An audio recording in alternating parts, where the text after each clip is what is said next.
What does the new Pope mean for fantasy football? That's what we're discussing today on Lulz, and also some interesting conversations about AI bleeding into the world of DFS, of sports betting, and what that might mean for those areas. I'm Pete with Bric. This is Lulz. Let's do it. Does he think? I think he thinks this. He thinks this is a go. Vegas Dave thinks this is a go. Hot naked girls doing yoga. What? Why don't you just win like a man? Random.org. Type in 1 for yes, 2 for no, and let the DFS gods pick for you. And I'm absolutely begging you not to dupe us. Please don't dupe us.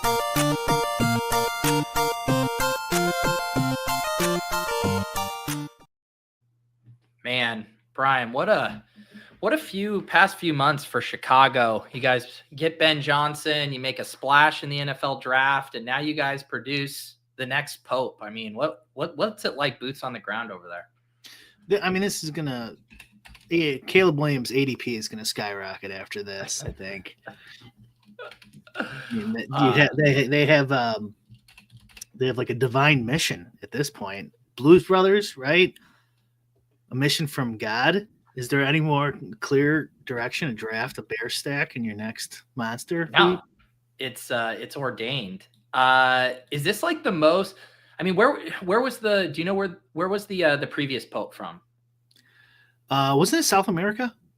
Okay, yeah. Because I was gonna say like this. I mean, this is hilarious. We got a Pope from Chicago who went to Villanova. I mean, this is huge for us. The implications on fantasy football have never been so big. That's right. Had you ever heard of this guy? Like in Chicago, is he like a known entity? I was actually going to start texting. I am not a religious bro, so I wouldn't know. I was going to start asking around, and because I know, been in the room when some Cardinals have called some politicians I know, and so they are influential.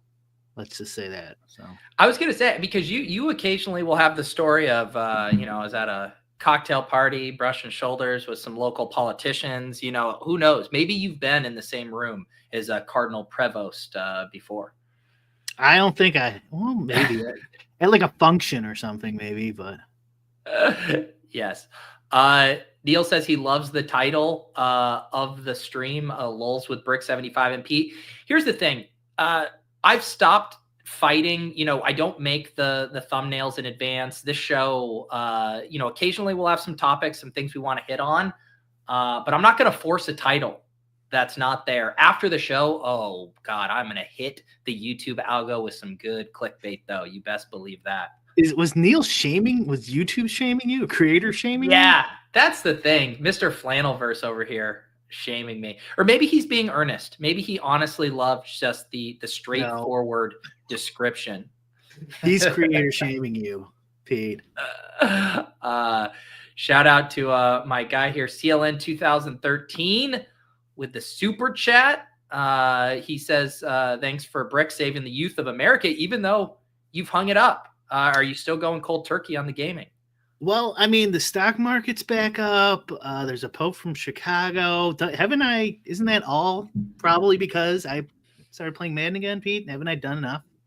That is true. You, the Pope, and Ben Johnson, like you are the three horsemen of Chicago who are really just saving the entire universe collectively. Yeah. Pretty much every good thing that's happened in the last year was probably due to me. So. It's true. Jay Richardson, I got him with the inverse clickbait. I clicked because there wasn't a title. Maybe this is the new meta, Brian. You bait them in with ambiguity. Yeah. That Warfield. That's right. Hey, Mr. Beast, why don't you try that sometime? Instead of your silly YouTube faces on the thumb, get people in with ambiguity. That's exactly what my picture is on this thumbnail, is the Mr. Beast open mouth.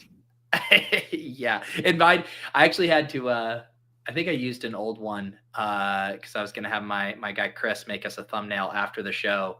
And I had to hit it with my Run Pure Sports hat. It's funny because the other day I was like, doing some spring cleaning, straightening up my office, putting some stuff away into storage for the summer. And I'm like sitting at this Run Pure Sports hat. And I'm like, what do I was really torn. I was like, does this go with my regular in rotation hats? or does it go in my prop closet, type of hats? And I really had a moment there of about 10 seconds where I was like, I don't know where this RPS hat actually fits in my life.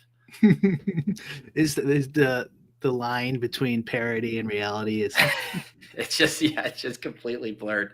I think I did ultimately hang it next to my man's hat. So let that do with that what you will. Yeah, I have the same thing with the Vegas Dave hat too. Actually, it's funny you say that, because one of the things I was going through, I found my Vegas Dave shirt, because you bought the Vegas Dave hat and I bought the blue goat shirt, and I was like, I haven't worn that in a while. I have a shirt too. I have a Vegas Dave shirt too. Before he banned me, it's crazy. Blocked me. I feel like, Vegas Dave, he kind of was almost ahead of his time in that now we're kind of in this heyday for sports betting con artists, the scam influencers, all of this stuff, the dub clubs. Not saying anyone who has a dub club is a scammer, but you know what I mean.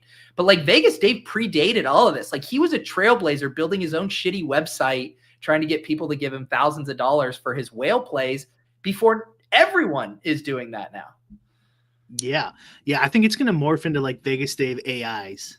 Yeah. That's where you got to go. You got to create like the perfect Vegas Dave AI to be the next scammer. You know how they do that with like the AI girls? Yeah.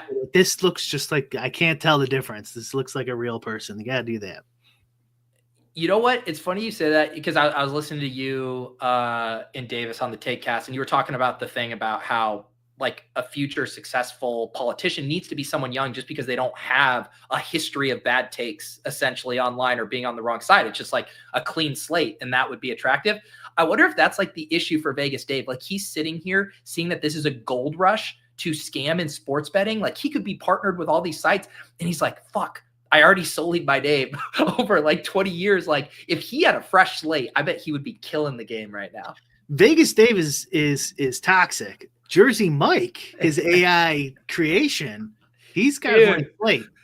What if that is his next move? What if we saw like someone that looks suspiciously like Vegas Dave, like pop up with a new account, and is all of a sudden shilling plays? He's got a paid Discord group chat, just completely rebranded in disguise. I think that should be Vegas Dave's next move. Just no AI, just acting like with a mustache and I'm pretty sure that's Vegas Dave. Like, no. If he tried to do an intellectual Vegas Dave, that would be right, where he's like tries to use, he expands his vocabulary, goes with the image of a nerd, somehow starts like talking about Sims and stuff. Challenges Captain Jack to a debate, public forum debate. And like doesn't acknowledge he was Vegas Dave, just completely ignores any, like, you used to be Vegas Dave, just won't acknowledge that that's true. I would pay for that transformation. I would pay to watch like a not like a produced documentary. I think those actually exist, but just like I would love to just see what a day in the life of Vegas Dave is actually like. I imagine it's pretty sad. I think it probably is too. I guess I'm more curious like how much time like he's at his computer like updating his website versus like, I don't know. He strikes me as a guy that like walks his dog with his shirt off a lot. Yeah. He's probably oblivious. Yeah. I think you probably have to be. I mean, in general, to be kind of like a scam artist, you have to be kind of immune and lack a lot of self-awareness. I think it's just hard, like, to put yourself. It's hard to just wrap your head around it and like understand it.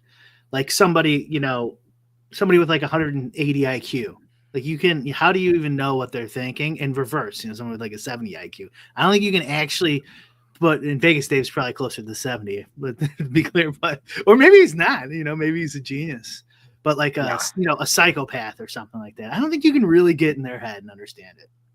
No. You can't. Well, I'm sorry, Vegas Dave. If you were just born, I don't know, 20 years later, I truly think you would be you'd be crushing it right now. Even a guy like Cash Out King was like slightly before this new wave, where he was part of like peak social media era, but not like peak monetizing gambling picks era. That's interesting with like the exponential growth of AI and the internet and stuff like that. There's just these brief little windows where Yeah. these personalities could exist. Vegas Dave first, then like a cash out king. And I'm telling the next is we're gonna have an episode eventually on some AI scam. But like this Yeah. person wasn't real at all. Well, and you're already seeing that a good bit, right? I think I've seen a few of those. Aren't there like some successful OnlyFans accounts or OnlyFans adjacent that are just AI bots or whatever? I subbed to all of them, Pete. I think some of them, the dudes know they're fake. Oh yeah, I assume so. No, I think some of them definitely are. They do not know. They Like, don't. That's the appeal. they don't want their customers to know they're fake. The customers don't know they're fake. I'm pretty sure that exists. But yeah, some of them, they know they're fake. The customer knows they're fake. It's not like they're not saying it's a real person, and Yeah. generating like millions of dollars. I think this is what the whole Indian Pakistani war is over. Who's getting that money? Probably. I don't. And the funny thing is when you think about like the parasocial relationship that people form or whatever with OnlyFans or anything, like functionally it doesn't even matter. It does not matter whether they're real or not, the way you're engaging with their content, right? Functionally, no. Yeah, it doesn't. What's the difference? What do you care? Yeah. I guess virtual. there's like the people who go to like a strip club and think the stripper's in love with them or something, and they can feel that lie more. But when you're doing it online, it's like I don't even think those people are like, what if I bump into her in real life and I tell her I'm a sub and she falls in love with me? Like that is such an insane thing that I feel like in that case it's like, all right, you're AI, you're not. I'm getting what I need out of this. There are like a small sliver of like real life interactions that are possible with a real life OF girl or whatever. So there is a slight distinction. I would say stripper, like at least like they touch them, they're real in front of you. You got to pay extra for that, Brian. Yeah, it's true. You could pay extra at some of these places. Not that I've ever been, Pete, but I mean, the AI thing is actually something I wanted to talk about. I had bookmarked this tweet and sent it over to you before the show. This was a quote tweet, just a regular kind of post about AI. But Jake Tribby, I believe from Fantasy Points, kind of extrapolated this thing about AI and said feels very possible that all skill-based gambling is gone within around 3 years. Feels even more likely that a decent chunk of fantasy analysis sites will dump all staff to focus entirely on AI content within that time frame. I think I'm more interested in the second part of this than the first part. The skill-based gambling thing, I think that's essentially like the backbone of this show. And we've talked about edges eroding and it's new games that are going to be where you find your edge and stuff. But I have been thinking a lot about, just content in general and how AI is eating it. And fantasy would you agree, seems kind of primed a lot of types of content to be swallowed up by AI? Yeah, I could see it because the second part is definitely very different than the first part, like you mentioned. The articles, for sure. Yeah. Right. The analysts, maybe even too. Like, I could see instead of creating the OnlyFans AI girl, or the Vegas Dave one, you create a DFS guy who can answer questions. Yeah. Because this kind of is about a lot of the stuff with content and AI, but I guess when talking about it with fantasy or sports betting or whatever, this is where you kind of draw a line in the sand and you really figure out, are you getting entertainment from the creator or whatever, or are you just there for information? And I think the stuff that is just there for information, that's the stuff that's at risk of getting replaced, right? Like if you're just going to get, hey, what are the top, wide receivers who project the best under 5K on a DFS slate? That's one kind of analysis. Or if I want to listen to the ETR pod because I love the dynamic between Silva and Levitan, like that's not going to get replaced by AI. But like within fantasy, there are portions that can be. I mean, I think I generally agree with that, but like you can't like make a 1-for-1 replacement, but I think generally you eventually be able to. So like you can't replace Levitan with an AI dude, and then people are just like gonna accept it. I think that's Yeah. but I think you could make a new AI personality that gets popular, and then use them for your site. I think that's definitely possible. Yeah. I wouldn't even doubt if it's gonna happen. Well, we were kind of talking with the Billy bot guy, right? Like they're essentially kind of doing that. In my initial skepticism was kind of like, will the novelty of this wear off? And then is there actual substance there that will keep people around? Where it's like, holy shit, this is an AI agent who's leading a sports betting community and like competing and stuff. Like this is cool and novel. But ultimately, then you're going to have need to have something beyond that to keep people around. Yeah. So I was talking about this with Dan with Nerdy Tenor a little bit on DMs in the DMs. Like one general problem with all this is like we're not at the like AGI, like the artificial general intelligence where this AI can come up. Like you still have to feed these large language models with data. You have to feed it to get it to know what it's supposed to be or do.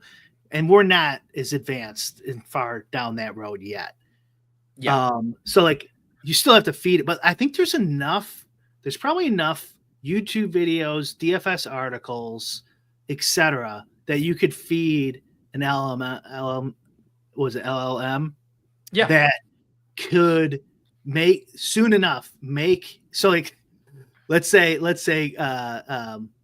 Stochastic wants to get rid of Greg because too many gay porns are popping up right in the middle of their stream. They got to get rid of this guy. And they add like this is the new host of Live Before Lock. I think it's possible that you wouldn't know that they just introduced a new character. So like it's not the 1-for-1 getting rid of Levitan for a new fake Levitan. It's a new dude. I think there might be enough info to train where he could like interact with the audience and answer questions to host Live Before Lock. It almost goes back to the OnlyFans thing, right? With how many like questions you'll see in like YouTube chats on a Sunday morning, like who's the best play? Who should I do in this start sit stuff?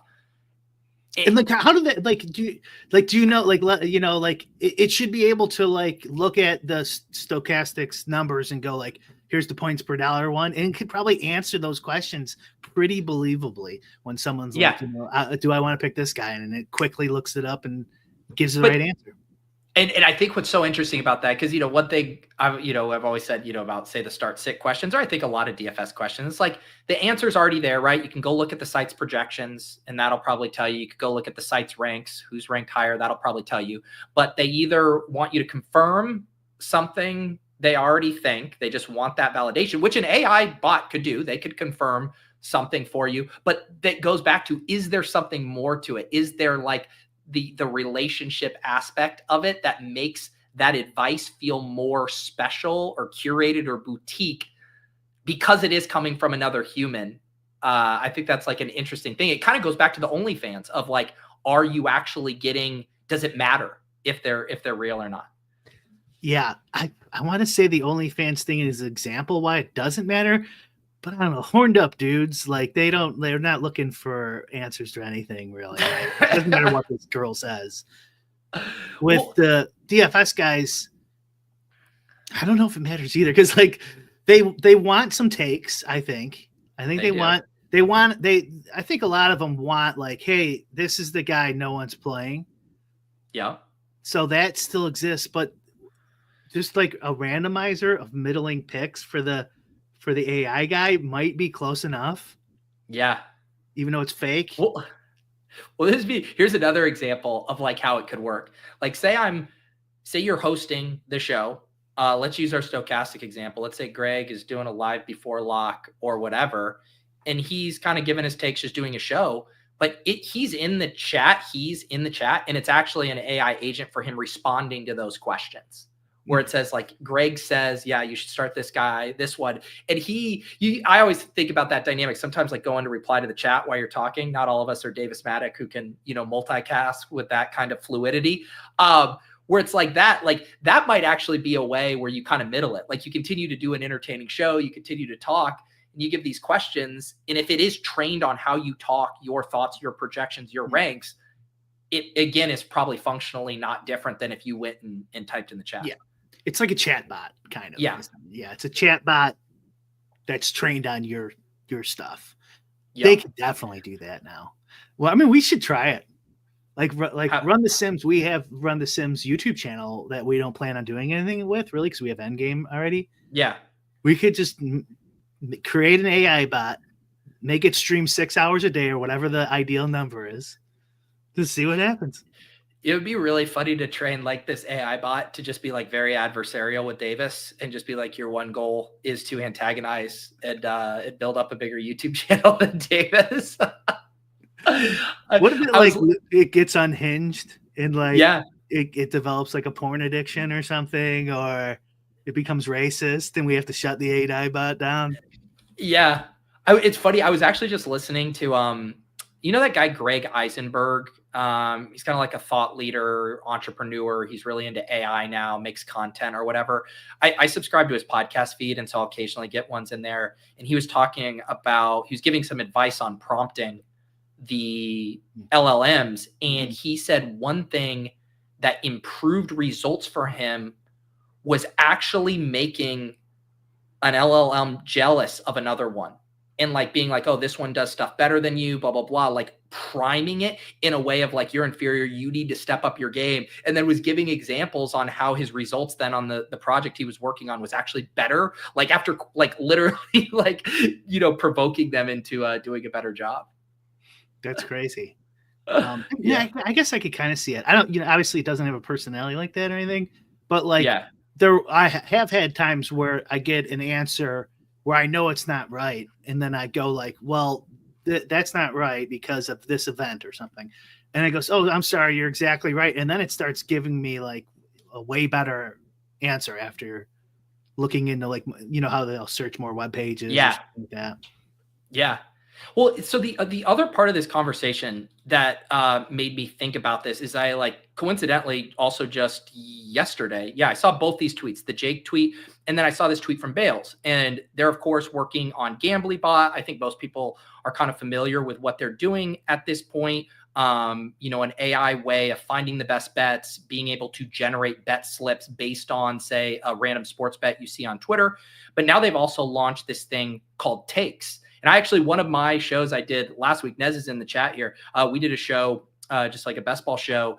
And I saw it pop up that in like my Google alert that we were aggregated by Takes. And it had little blurbs about things we said on that show about players. And then in this post from Bales, he said, I hope the end goal is the ability to chat with Gambly to find bets, auto-generate your bet slips from images, text, or audio, and ask things like, Gambly, what does Adam Levitan think of Malik Neighbors this week? And I'm like so torn about this from like the creator side, because my immediate thought is, why would I ever go click to listen to an ETR podcast? Again, set aside the personality and the entertainment factor, if I can just go get his thoughts synthesized in a Gambly post. Yeah, there is none besides that kind of social reasoning, the parasocial relationship you have with the content creator. If you could just get it for free. I was just thinking of these questions that like the paperclip. I'm sure you've heard this. Yeah. The paperclip theory of like AI is so dangerous if you tell it, like where you can turn a paperclip into a house if you keep trading. I think it's like I want the cheapest or the best way, most efficient paperclip process or something, and then it eventually starts harvesting the planet to make paper clips. It's like, what does Adam Levitan think? And like you just picture like the Gambly's like hiring kidnaps him, so he can get the answers to these questions. It just takes it to levels too far. And I mean, this dynamic is not unique to AI. I'm just bringing it up within the DFS sports betting space, but like a huge thing right now is like the IP stuff that ChatGPT is generating. They're having to make agreements with a lot of different companies. And I know this is a big deal in the journalism space as well. Like New York Times pays a lot of money to have their reporters go out and generate unique information that then can just quickly get aggregated by ChatGPT, and those companies rightfully want them to pay for that. Yeah, they weren't even putting hyperlinks this At time first, last year. They have them now, though. Yeah. So at least they did that. But the first one was just pure. First iteration was just pure IP theft. Wait, so what do you think about that? Like in general, like IP as regards to these large language models, which are essentially these powerful aggregators? I don't like how are they going to figure all that out with like who gets what money, what share? Well, I'm just saying, like, philosophically, do you think like the sites like ChatGPT, who are now going to be valued at hundreds of billions of dollars, should have to pay IP rights for this stuff that they're curating? I would say yes. I'm thinking. I mean, yeah. I don't see any other way. Why would you ever say no? Yeah. There's like a lot of like philosophical discussions out there in like the Liberty world about IP. I'm trying to think. There's a guy on Twitter who I used to follow who doesn't believe in IP rights whatsoever. And I had to unfollow him. Like not because of the IP rights, just because of his personality, but his name escapes me. So there is arguments out there if you want to search for them, but to me it just seems like theft when you like others' content and then don't give them credit. Right, and like so you think again about this example, and like all sites, right? They want you to spend time on your site, like they don't want you to leave. We talk about why Twitter suppresses links, right? They just want you to hang out on Twitter. They don't want to send you to YouTube. So keep hanging out on Twitter. Like if the goal of these, like if something like Gambly is just to stay on Gambly all of the time, and then you are never compelled to go to ETR or to pay for a subscription. Again, I'm guessing this is only pulling publicly available content, publicly available podcasts, etc. But I feel like short of having a content agreement, to me, the fair way to do this would almost be to present it. You pulled it, but you still present it like to actually see what Levitan thinks about Neighbors. I have to click the link to go to ETR. It'd be like Levitan gave his take on Malik Neighbors as a DFS play in the August 8th edition of DFS Edge. Here's the link to go see exactly. And it's basically the service is like, we've aggregated this for you and made it easy. But we're not just presenting his content here where we get your eyeballs that we can sell advertising against and prevent you from ever going there. Yeah. So it's more like hyperlinks at Google.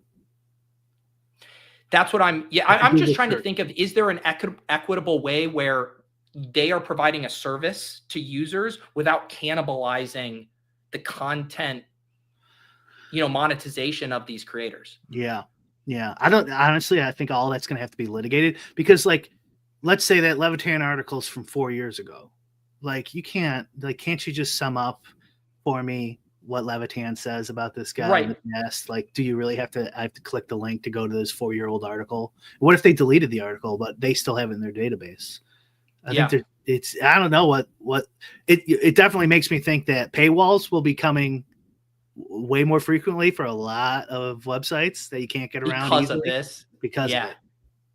And that's I think that's the only way, because like a good example you just gave, and I'm just obviously thinking of things that are relevant to a lot of us, like Leone's Best Ball Manifesto. That's been like one of the biggest pieces of research in best ball that's referenced a lot. He put a ton of time into that thing.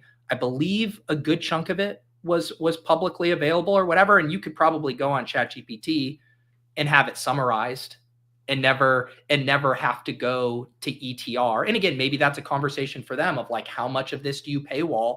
How much of it is just a brand play to say, hey, we're an authority on best ball for your future best ball needs.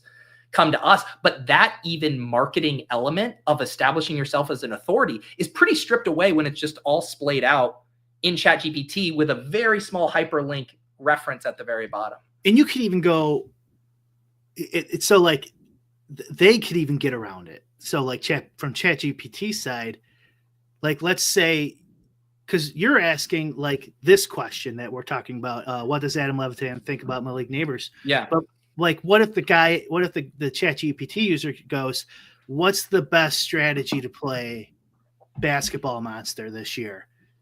they could just take, Leone's research, come up with some theory, and then, they don't have to, they could just say the best way to play is to have, this amount of wide receivers, tight ends and this and there, and then like the draft capital buckets or something. Like they don't, I mean, do they have to, like maybe that's so specific that they should, but like my point is they can give some like general decent strategy that they also scrape from Leone without even you or someone who, unless they have hyper specific knowledge of this industry, knows where they got those ideas from. And then in the court of law, they're going to be like, no, this is just general strategy information. You can't copyright claim this. Yep. Well, and even Rohan is saying in the chat, some of the stuff with the New York Times and OpenAI lawsuit was they were actually trained on the paywall articles too, so that the paywall element didn't even matter. As far as protecting that. I mean, yeah, that's pretty crazy. I'll tell you this. So I don't have a New York Times subscription. And sometimes, you know how they'll give you like a couple free ones and then it'll be like, you need to whatever.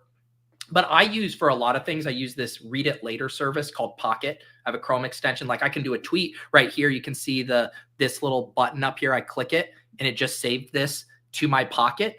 And then it goes. And then, so I have my thing in here. Hopefully I don't have anything crazy saved when I pull this up here for you guys to see. But here's an example right here. I had saved this Pete Hegseth article from the New York Times. I clicked this, and for some reason, the way the tech works in this read it later service, I see the entire article with all of the ads stripped out, never have to log in to my account or to a New York Times account to read it. So whatever their tech is with even the paywalled articles is pretty easy to sidestep. Yeah, for everybody. Yeah. So it's definitely going to be in the news, in the courts, and in politics coming up. If it's not, I mean, obviously we have a case cited here, but I don't know how they're going to figure that. I guess they're going to figure it out one way or another. For like our world, I don't think it matters much in the near future. Do you? Like, people are still going to be going to ETR to read their articles. Yeah.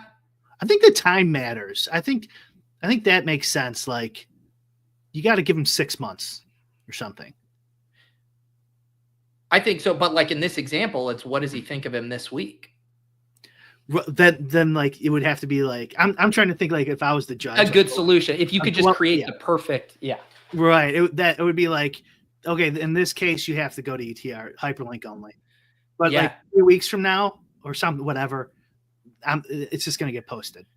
And I will say, like I personally don't get concerned about this stuff. For me, myself as a creator, I'm actually concerned for other creators in a weird way about it. Like, I think what is like some of the most newsy, replicable stuff I do, like I write the daily fantasy life newsletter. I wrote about the George Pickens trade today. Could people aggregate the thing?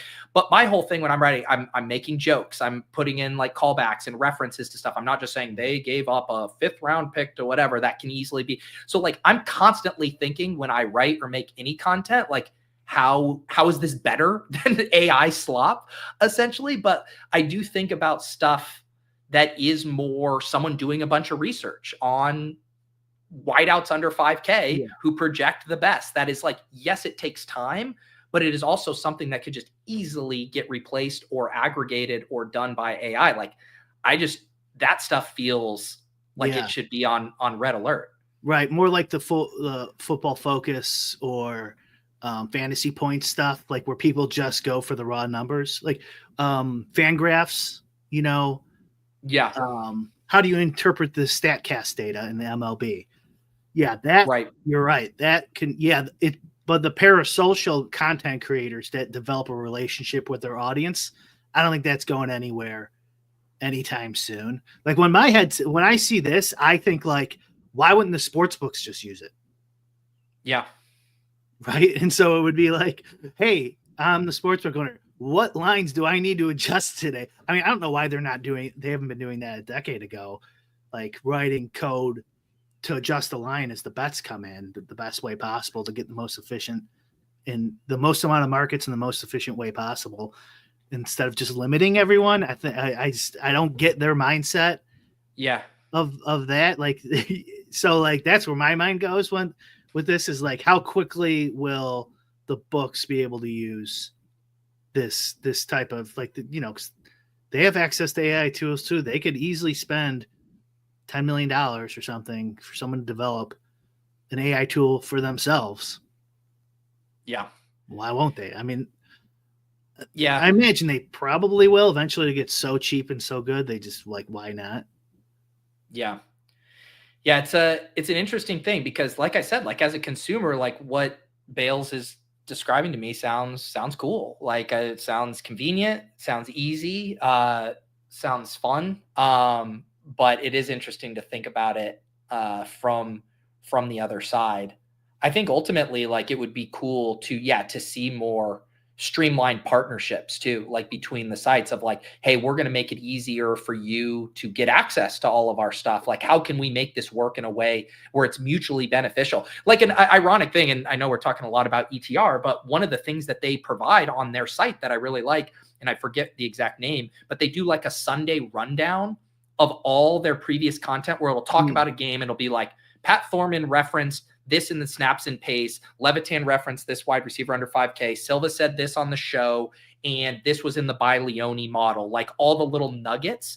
And they basically create that themselves, like stuff like that. I do think there are some like natural partnerships of like, hey, Gambly, could you do all this for us so we don't have to have an editor go through and manually pull all of these random bytes together? Yeah. I mean, ChatGPT could probably do that actually for them, that specific page already. I don't know where that intersection goes. It's I don't know. I mean, it's the future. Yeah. But I do think it's probably a good barometer if you're making content or you're, you know, making a site of thinking like, how do we, I don't want to say AI proof, but how do you make it something that people want to get to the source to read, that just the aggregated version is less than the sum of the parts? Yeah. I think we mentioned this at the top. The disconnect for a lot of people too is they think of artificial intelligence as somebody who writes this really smart bot that's like a robot, and it just starts thinking of things, and it can consume stuff and think for itself. And it's like, no, these are all funded with tons of data from content creators and journalists and historians and the internet and social media posts. And that's where it comes up with all this stuff. Like, it doesn't know anything. It doesn't come up with any of this stuff on its own. So, like, if that's the case, if that's true, which I think that's a pretty fair argument, is then how do you compensate all the people who fueled the large language model? Yeah. And then it's like, and then how do you even put a value, you know, to each individual piece? Like someone writing a 500-word article is a lot different than a manifesto that took 6 months to research or something. Or like a book written in the 1400s. Like, you're not compensating anyone for that. That's just public domain. Yeah. It's interesting. I There's also like, what is really going to happen? So I think what really is going to happen is whoever has the most influence at the highest levels of power is going to figure out, is going to write the laws. Yeah. And so like ETR is going to have no say in what happens in this. We are going to have no say in what ultimately happens. And it's also like, if you think about the extreme in the other direction, right? Like, you know, say OpenAI has an individual deal with the New York Times and CNN and the AP and Disney and like literally every company in existence who makes content. That also isn't a viable business plan. Like they would be broke if they had to have a mega deal with, especially because China will just have one and they just won't follow those rules. Or whoever. I mean, any other country that's sovereign could do one. And then you're like, okay, now I have to pay all this money and everyone's going to a different competitor already. Yeah. And like, I'm not paying ChatGPT is cool, but I'm not paying like $750 a month for ChatGPT. Like, Right. I'll just use one of the shittier ones, like Yeah. I don't use it that much. Somebody might, but let's say they do come down hard, like legislatively, like really hard on them. They could probably start being hyper specific and just be like, we'll do one for journalists or something. That's $150 a month because journalists will pay for that. We'll do a general one that's all hyperlinks and you have to go to them. And we'll do like a medical one. They'll just, instead of doing the general Google strategy of everything. What? Yeah, they'll just kind of splice them into industry verticals. Maybe that's where it goes. I do think they're going to get. I think they're overvalued. Like, I think they're going to get. I don't think they're as cool as people think they are. And then you add in this legislative like question mark, and it's like, yeah, they could lose quite a bit of their value if for some reason the Supreme Court or whatever rules, or who's ever in charge rules like, nah, you guys are stealing other people's shit. Yeah. Yep. Well, I'm sure this will not be the last time this kind of stuff comes up on the show, because it's going to be everywhere soon. I saw this tweet yesterday as well. FanDuel structural sports betting hold is now 14.1% before the spread of online sports betting. Following the federal wagering ban repeal in 2018, Nevada's historic sports betting hold was around 5.6%, almost 3 times as much. This is from Ryan Butler. Butler bets on X. I'm going to be better about attributing content after getting through our AI discussion here. That's crazy, isn't it? It is. It really is. Yeah. Well, correct me if I'm wrong. I've been to Vegas a bunch of times, but there's more sportsbook competition in Vegas than there is in legal sports betting apps. Right? You mean just like how many sports betting apps can you legally bet at? Like, it's different for each state. And I think Illinois is like 6 or 7 or 8. But if you go to Vegas, there's books at like everywhere. Everywhere. There's probably 50. I don't know how many. Yeah. The reason I'm bringing it up is because like it's, even though it's a small area compared to America or the rest of the world, there's actually a decent amount of competition within that small area, and that's what drives down prices. Yeah.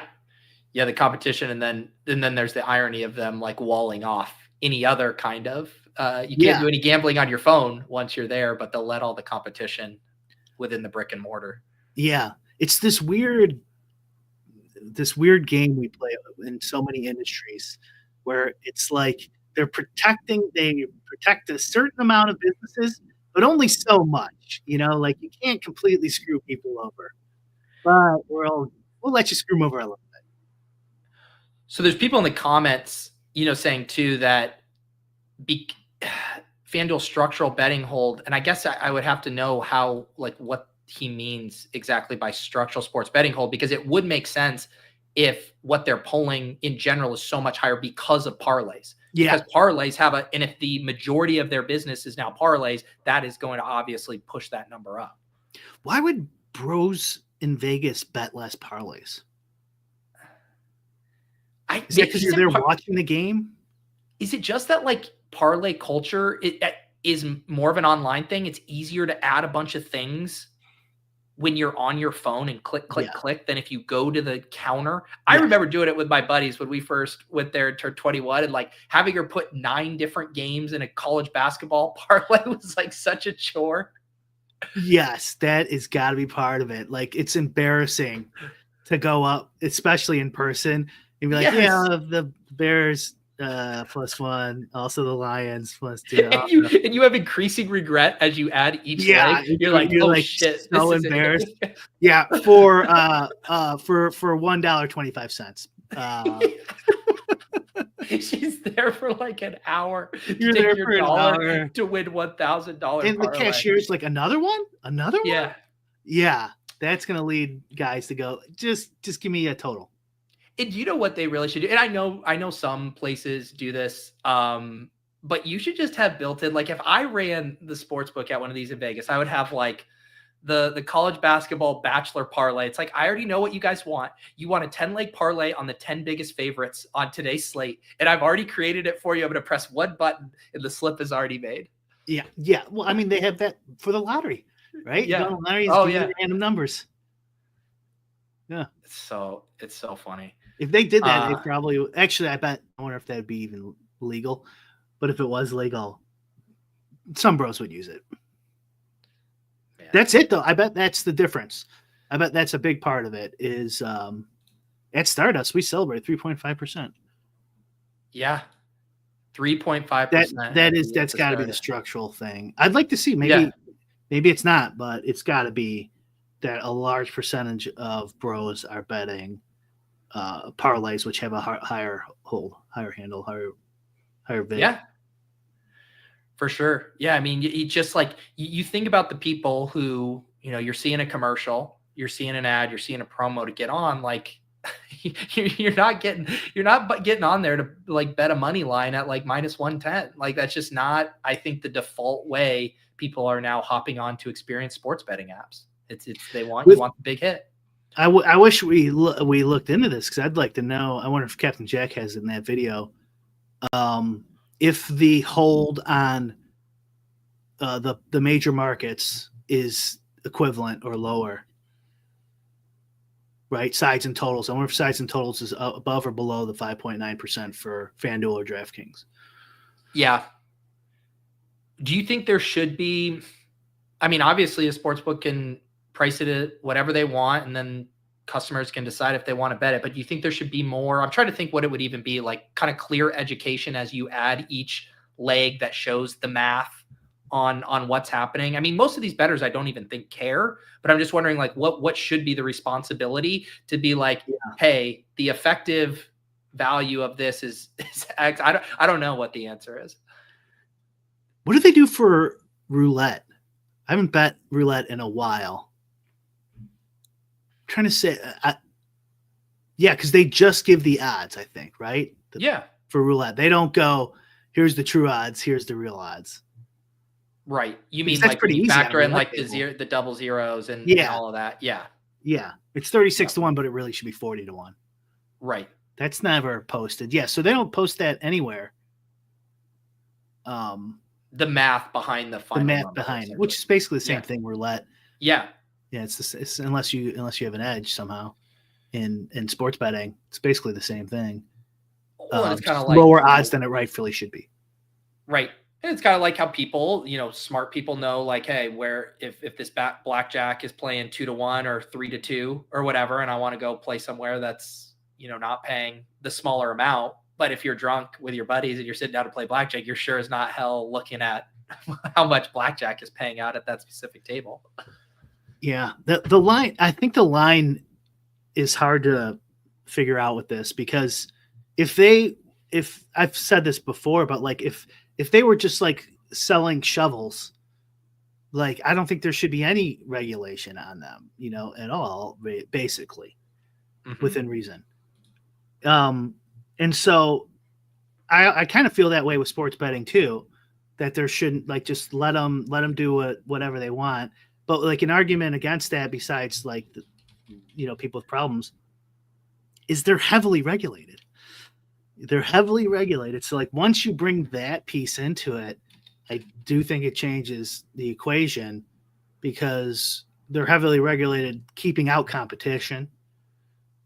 They're heavily regulated. So like, I don't know what it gets complicated, and I don't even feel comfortable going like, yeah, you should put that on there. Like, so like one difference too is like between like best ball. So like best ball, we, you and I advocate for, you got to let donkeys be donkeys. Yeah. And so someone could say, hey, like, why don't you say the same thing with sports betting? And I think that's kind of fair, but also like the difference is it's directly peer-to-peer, where this is owner operator that's heavily regulated versus an individual. Yeah. So like, I'm going to still stick with just post the fucking parlay lines and let the people figure it out.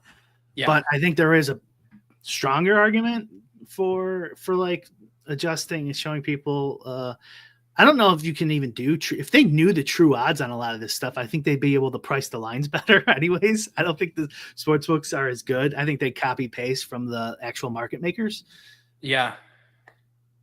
And it's like, even what numbers would you even have to display to give someone who just wants to string together an 11 leg long shot that would actually give them pause? Like, what is even the education or the number that would be like, you know what, this is bad? It's like they go in to buy their 12 pack of Coors Light and it's like $104 and they're like, okay, yeah, that's too much. Like, what is the number that they'd actually balk at? They're like, this 12 leg only pays out. It's less than the side, just one side. Yeah.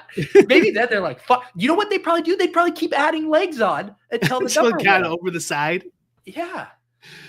I don't know. That's a good question. I'm sure that sportsbooks would love to test that, because yeah, they're like, let us fuck around and find out. They would love to test it. Yeah. What did you start that with? Because I had a thought. How did you start that analogy? And I lost. I was like, what kind of education or what kind of numbers could they put next to a parlay slip as it was being built, to like actually give someone pause of like, oh, actually, I don't like how this odds look for this 10 leg parlay. Yeah, no, oh, that's what it was. Got it. Also keep in mind that the people who would oversee all these changes are the ones who authorize the lottery in your state. Yeah. Which is the shittiest odds. And, and it's 50% rake, like, at least, not even counting your own taxes you'll have to pay afterwards. Yeah. Right. So it's not like these guys aren't going to be like who there is going to be like, oh, this, 6 leg parlay should actually be these odds and we're going to strictly enforce it. Like, that's not what they do. This is kind of the main problem with all this regulation stuff that we talk about so much on this show, is the incentives for the legislators is to get more money, because they don't have a Fed bank at the state level. They can't finance their debt and adjust interest rates and pay for future debt and get in a $37 trillion debt. States actually have to have a relatively balanced budget and can only go into so much debt. They can't jeopardize like paying out former government employees. They have like big pension programs, etc. So the incentive for them is to get more tax revenue, and that is that they talk about at the Capitol all the time. Like, not just even sports betting, but especially sports betting in the lottery, is these are revenue sources that fund the programs they oversee. So that's a huge, huge incentive for them to listen to the sports books and to not care if the true odds are slightly different than the regular odds. Yeah. And the proof is the lottery. Yeah. So, yeah. So like that's like one of the reasons I always harp on, like, why are we talking about introducing more sports addiction stuff? Like, all the incentives are on them to listen to the sports books and legislate based on their expertise. They're always there. They have lobbyists that are there every year round, who have relationships with these people, and this is kind of another one. We were talking to Isaac last week, who's a bright young guy. This is another one that could be something that's talked about and behave and benefit of actual bettors, all bettors, even addicted bettors, is better parlay odds. Listen, their handle's so high. Look at this. The number's 14% because they're taking advantage of parlay bettors. Let's make sure that the sportsbooks have to give within this X percent of parlay odds. Just like they do with slot machines. Slot machines have like a minimum. I think every state, definitely in Illinois, back when I read the legislation, was like, how is that stuff even enforced too? I mean, you want to talk about a black box on like how something is spitting out. I mean, if there's anything that feels like it can be manipulated, it's how fruitful a slot machine is. I'm sure it does. In Illinois, the law is you could be one of three things: the owner of the establishment, the owner of the machine, or the mechanic. And so like that's how they set it up so that there'd be no conflict of interest. So the mechanic, I'm sure it's like randomly test or once a year test the machine. That doesn't mean there couldn't be shenanigans going on, but and then so the mechanic doesn't benefit from, can't be an operator, can't own the bar, can't own the machine, has to just be an independent contractor. And then the bar owner can't own the machine.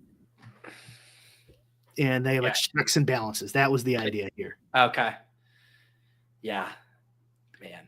Yeah, but the reason I brought up slot machines is because I'm pretty sure it's like it has to pay out at least X. And I think it was like 95% on your dollar or something. I don't know. And I think they might even lower that eventually, which is always what happens too. That's another thing that happens. You might get some good thing in there, but over time they'll massage it and change it and then get it ultimately to their benefit. Of course. As long as it doesn't like affect their power, like as long as it's like it's not going to ruin them, like they have every incentive to work with the operator, the sports book, and very little incentive to work on behalf of the better. Like basically no incentive. And this brings us back full circle. This is why the new Pope from Chicago is going to get the structural sports betting hold back under 10%. It's his number one initiative when he gets to the Vatican. That would be if he says that in Latin, like his first address is about best ball. Just how do you think underdog? How do you think the Pope celebrates the new Pope? What is he doing tonight? I had an appropriate joke that I won't say. Yeah, no, appropriate joke. I set appropriate you up jokes only. Yeah. I don't know. Can they drink wine? They can drink wine, right? Can they? I think they can drink. I think they can drink anything. Yeah, throw a few back probably. How old is he? Well, that's the like. But you think about the implication. It's like TMZ. We're live on the streets of Chicago with the new Pope, who just polished off a bottle and a half of Zinfandel here at a Chicago Italian restaurant. How excited are you? Just sloshed out of his mind. So his handle is Dr. Prevost on Twitter, and he's got 106,000 followers. How many do you think he had an hour ago? I think he just went up like 80,000 when I first looked. I don't know if you can check that. I want to check his age though, because I don't know if he should be partying. 69, that's kind of young. Dude, look at this. He's retweeting politics stuff here. This is the right account, right? He's going to be there a while. It's 69. Well, I'm sorry, I was looking at. Yeah, that's it. Yeah. Who does our new Pope follow on here? Does he mention the Bears? Well, look. What if it's just like there's like an OnlyFans AI account in here? Oh, no. What if he's AI? He plays it pretty close. Here, let's do it. Let's do a search. Let's see if he's ever tweeted about the Bears. I just did that. It doesn't look like it. But there's a lot of Bears and him jokes going. Okay. All right. Let's see. All right. What is this guy tweeted about? Man, he plays it pretty straight. Pope Francis' letter, J.D. Vance's Ordo Amoris, and what the gospel asks of all of us on immigration. J.D. Vance is wrong. Jesus doesn't ask us to rank our love for others. I can't wait. So are we gonna get our first like Trump administration calling this Pope a stiff because of his Twitter? I don't know. He's American. I mean, not yet. If he criticizes Trump at all eventually, then yes, he will say that. Pete, Pete, what's your family? You're just Christians. You're not Catholics, right? Yeah, we grew up going to like a non-denominational Christian church. Yeah, Catholics big around here. Oh yeah, I'm sure.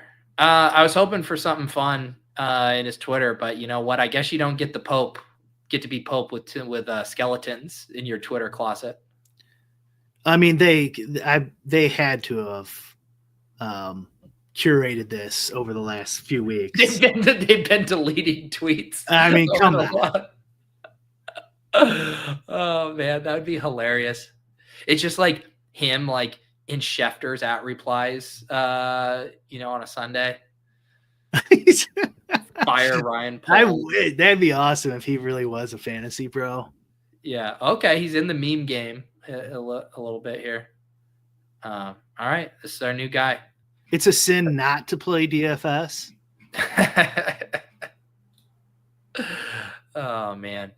111. He just went up 1,000 from your click to my click. He was at 110.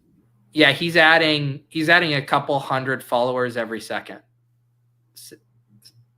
112 right there. Yep. Yeah. No, that'll be at a million by the end of by dinner time probably. You would think. Oh, he just dropped some bots. Bots just fell off. He went under. Yeah. How sick would it be if he just posted like, let's fucking go. Just like an LFG. That would have potential to be like the most viral tweet of all time. Let's fucking go. That'd be hilarious. Yeah. Why don't you tweet at him? Why don't you congratulate him, Pete? Yeah. I'll tweet at you. Congrats, dude. There you go. All right. I'm not giving him a follow though. That's as far as I go. Yeah, that would be blasphemy, wouldn't it? Pete, you're not Catholic. Well, you could follow him. He's gonna, only Catholics are allowed to congratulate him. Those are the rules. All right, Bric, what do you guys got going on at in-game this week? Oh, Underdog was nice enough to change their HTML on us, so we had to update the caddy, and there is a live version. So test it out. Those draft combos should work. There's a new version since I last tried it this morning. Oh, okay. Yeah, I just see the tag right now from Nicole in the Discord. All right, so I'll update that.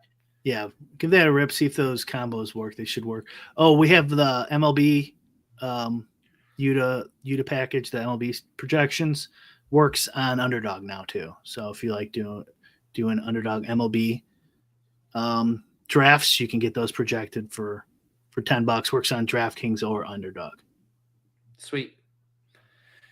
Very good. I got ship chasing here in about 30 minutes. We're doing another dynasty draft, post NFL draft edition. We got JJ Zacharyson, the late round QB, and Danny Kelly from the Ringer with me and Davis. That'll be fun. And then, yeah, that's it. Oh, on Saturday, after dark, Scott Bloomstein, who won the 2017 World Series of Poker for $8 million. We had him on a show talking playoff best ball because he's in the underdog streets. But he had kind of hinted that life hasn't been maybe as grand as you would expect after winning millions of dollars playing poker. And I thought it'd be not fun necessarily, but interesting to have a conversation with him about kind of what that dynamic has been like. So that should be an interesting after dark on Saturday night if you guys are YouTube members on my channel. You should ask JJ what he thinks about the content creator AI thing. Yeah. Yeah, because like that seems like something not that like that's all he does, but a lot of like old school guys is the ranks. Yeah, that true. Feels like AI could easily. For sure. I had it's so funny. Because I wrote a post in my newsletter last week, just kind of like 10 years of making content, some thoughts that I've learned along the way. And I put it on my Instagram. I barely use my Instagram other than like posting some photos of April. And this guy I went to college with, I haven't talked to him like literally since college. Like we haven't kept up. He like basically like ignored the post or whatever. He's like, hey, do you have any dynasty ranks available? I was just like, the first message I've heard from this guy in quite literally almost 15 years. And he was just asking me for dynasty ranks to a post that wasn't even about dynasty football. Like, all right, that's all I'm good for. Do you have any dynasty ranks? Alive and well. Oh man. All right. I'm about to go and update this title with something that people will not be able to resist clicking. Mark my words on that. Take that, Neil Orfield. And if you are audio listeners, we'll get that audio up on the Lulz podcast feed as well. For Brian, for the new Pope, for all of our AI agents out there working hard, I'm Pete. This is Lulz. We'll see you guys next time.